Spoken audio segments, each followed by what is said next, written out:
Sehlisa ngana amazwi ingane zakwethu lapha amazwi aqhamuke ebukhosini sizwe ukuthi kwenzakalani. Siyabonga. Ngiyathokoza Manqele. Sizwe sikaMdletshe umasheshisa lo osuka ngaphansi kobukhosi baseMdletsheni endlini yasebuthuleni. Egameni siba seMdletsheni sithole umbiko othi kuza Utshatha ugodo omakhelane wethu lapha ngaphesheya ngaphansi kwandaba ezitha ubheka intinta njoba sihlukaniswe umfula nje naye kodwa izinga lakhe ngompilo nangokwetoho likhomba ukuthi asimshintshe manje singathi lo Utshatha ugodo sithi celebrate la ngakithi ngenhlahla uma ezobikwa endlunkulu yakithi ubezobikwa inxusa laseMdletsheni elihlezi liqhakambisa isizwe sabadletshe ibese ngithunywa ke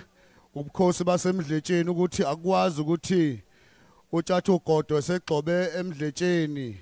ngaphansi kwegama lenxusa laseMdletsheni ebese kuba ukuthi ufika nje kuba ngathi isizwanyana nje kanti isizwe sangempela lesina ukomlando ubukhosi bakaZulu ngababukho kuba babengekho ngomane so ke ngithi ke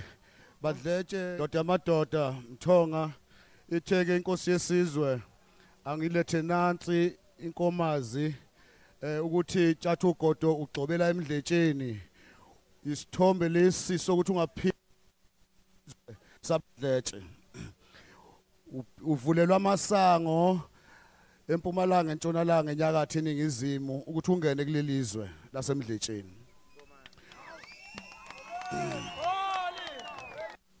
uyamuke ubukhosi baseMdletsheni Utshatha ugodo buthi ngokwazi ukuhlola ingane yakhe qhakambisa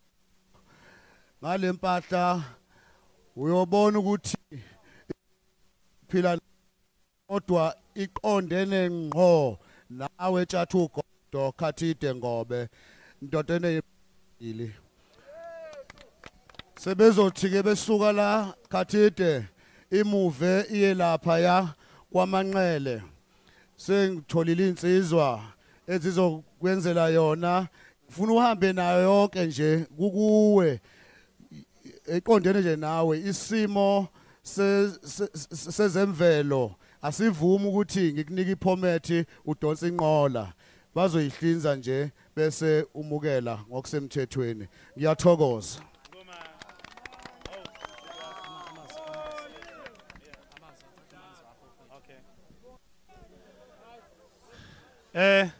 sanibonani mphakathi wakithi siyathokoza kakhulu eMdletsheni ngokuthi samukeleke ngalendlela kuyasijabulisa kakhulu ngenkathi siqala sinomfoka amasondo sikhuluma sihlela le ndaba ithatha umasondo wayidlulisela kumfoka amanqele uDuyaza bayemukela sayihlela njoba inje besingalindele thina ngomani ukuthi kuzoba into engaka simangela uthando silithole lapha eMdletsheni liyamangalisa abantu basemukela ngesasa selingaka futhi nomdlalo waba muhle kwaba unilnil akekho khalile akudliwa ngamuntu njoba nathi ke sikade sisho ngomani ukuthi le team yethu ayidliwa sisalibambile irecord lethu namanje kasidliwanga ngomane siyathokoza kakhulu njengoba ke sidlalile la umlenze wesibili uzoba seThekwini sizohlela ukuthi umdlalo ube kwenye indawo lapha noma egroundini elihle laseWema lapha ehostel ilapho ke siyonqumela khona ke lapho ngane zakwethu siyathokoza kakhulu ebukhosini baseMdletsheni ngayiguqa bakithi siyajabula kakhulu sefika nesobhe emakhaya kuyasithokoza kakhulu lokho siyabonga mfethu uthando lesibonisa lona kwaba seMdletsheni ngicela ukuthi ngithi nje sithi ngomane sindazwe siyathokoza kakhulu mfuyo wamatshe adele inkomo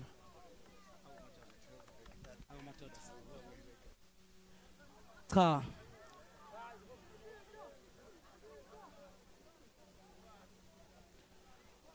uyayivumela uyayivumela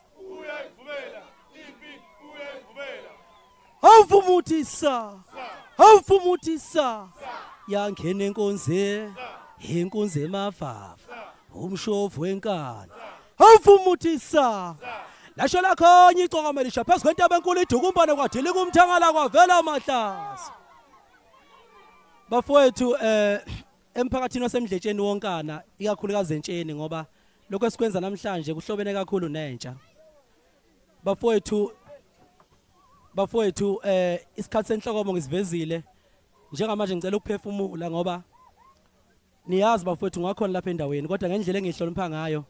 akho ngishitshitshana nje eliqhumisa amabele engake ngalicela uxolo ngacela uthando ngiyanihlonipha bafowethu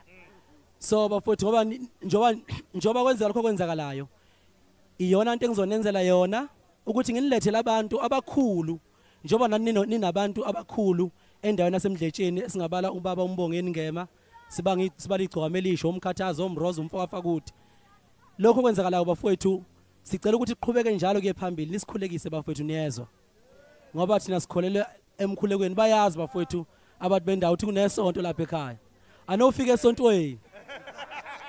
siyabonga